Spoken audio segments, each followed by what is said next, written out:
m'a salué et remercié la presse parlée, écrite, télévisée, en ligne, qui répondent à l'invitation ça pour conférence de presse jeudi, lundi 24 mai 2021. Avant que moi démarrer, dans un petit point que je vais faire, je vais demander tout le monde pour nous prendre 1 minute de silence pour 292 moun sales, 280 décès officiels que le ministère de la Santé publique a enregistré, mais plus particulièrement, je demande nous pour nous faire 1 minute de recueillement pour tout potori garçon et femmes qui mourent pendant le week-end. Donc, on a observé 1 minute de silence pour moun sales, s'il vous plaît.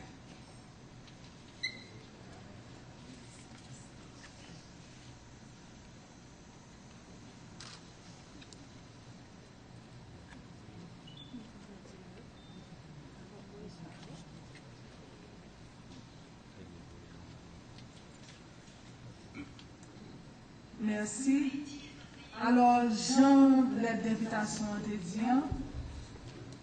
jeudi, conférence de presse a permis de nous faire le point sur la situation pandémie en Haïti, situation générale et situation dans les dernières 72 heures, parler nous un petit peu des décisions et plus particulièrement parler de l'état d'urgence sanitaire ça, qui fait sortir d'ailleurs dans le moniteur, mais espérer tout le monde qui fait sortir officiellement et que le président a annoncé dans tweet. Donc, quelques données, moi c'est répétition en folle faite tout le temps. Nous sommes en date du 14 mai, le ministère de la Santé publique et de la Population a annoncé que il y a 2 variants. C'est la première fois depuis 19 mars que le ministère de la Santé publique a identifié 2 variants sur le sol haïtien. Il était annoncé, il était confirmé, il était annoncé officiellement le 14 mai. C'est variant brésilien et variant anglais ou britannique. Donc, d'après toutes les données que nous gagnons, c'est 2 variants qui sont vraiment agressifs à cause de virulence et à cause de complications que capable de porter. Et d'après OPS-OMS, ils ont classé jusqu'à 70 à 120% plus transmissible que virus et de base, que souche originale. Donc ça, c'est une première information. Et deuxième information, dans le site web 21 mai, nous gagnons, pour toute période, de 19 mars à 21 mai, il y a 14 037 cas positifs, 292 décès, pour un taux de létalité de 2,08%. Maintenant, dans les dernières 72 heures, le nombre de cas confirmés pour les dernières 72 heures, c'est 302 cas, 67 hospitalisations, 15 décès pour les dernières 72 heures. Et m'insiste pour me dire que ce sont des décès institutionnels. Ça veut dire que ce sont des décès que nous sommes capables de dire dans différents hôpitaux qui prennent en charge patients qui confirment à COVID. Nous sommes capables de dire que nous avons 15 décès, mais il y a des gens qui mourent à Caillou, qui mourent dans d'autres conditions que nous-mêmes nous ne connaissons pas. Mais 15 décès confirmés par le ministère de la Santé publique et de la Population pour les dernières 72 heures. Le nombre de gens qui est infecté ou qui a un virus, 44,5% c'est femmes, 55,5% c'est garçons. Okay. On a constaté dans les dernières 72 heures, 50% de gens qui sont infectés ont moins que 50 ans. Ça veut dire que le virus est affecté en population jeune.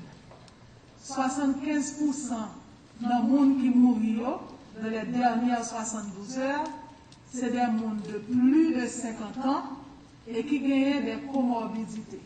Alors, on pense que la presse est habituée avec nous, ça, mais là, nous parlons de comorbidité, ce sont des gens qui ont l'autre qui ont pathologie, l'autre pathologie, par exemple, capable de prendre hypertension, un monde qui fait sucre, un monde qui fait asthme, un monde qui est obèse, et puis l'autre pathologie cardiaque, etc. Là, ils sont formés des comorbidités qui fait que monde ça beaucoup plus mourir que monde qui est en bonne santé apparente qui n'a pas comorbidité. Donc, nous répétons ça, 75% de monde qui mourit dans les derniers 72 heures, c'est des gens qui ont plus de 50 ans et qui ont des comorbidités.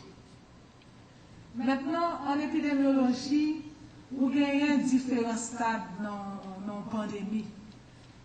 Et vous avez ça en alerte, tout simplement. Ensuite, vous avez ça en alerte renforcée et puis vous avez en alerte maximale. Actuellement, avec les chiffres que nous sommes devant le pays est en alerte. Depuis quelque temps, nous n'avons pas tant de mots ça, nous n'avons pas tant de mots alerte, mais le pays est en alerte. Il y a en alerte, il y a différents critères pour capable dire si c'est en alerte, si c'est en alerte renforcée, si c'est en alerte maximale. Mais pour nous-mêmes, nous disons en alerte. Depuis la semaine dernière, nous en alerte parce que le virus a circulé avec un nombre confirmé de cas supérieurs à 241 cas de Covid par semaine. Donc nous en alerte. Maintenant, si le nombre de cas a augmenté, le ça rentre en alerte renforcée et finalement en alerte maximale. Et dans l'alerte maximale, il y a 3 critères pour réunir l'alerte maximale. C'est le nombre de cas supérieur à 723, nombre de monde âgés qui ont plus de 60 ans avec COVID-19 supérieur à 40, et puis taux d'occupation des lits dans les services de réanimation au moins 30%. Donc actuellement, le pays est en alerte.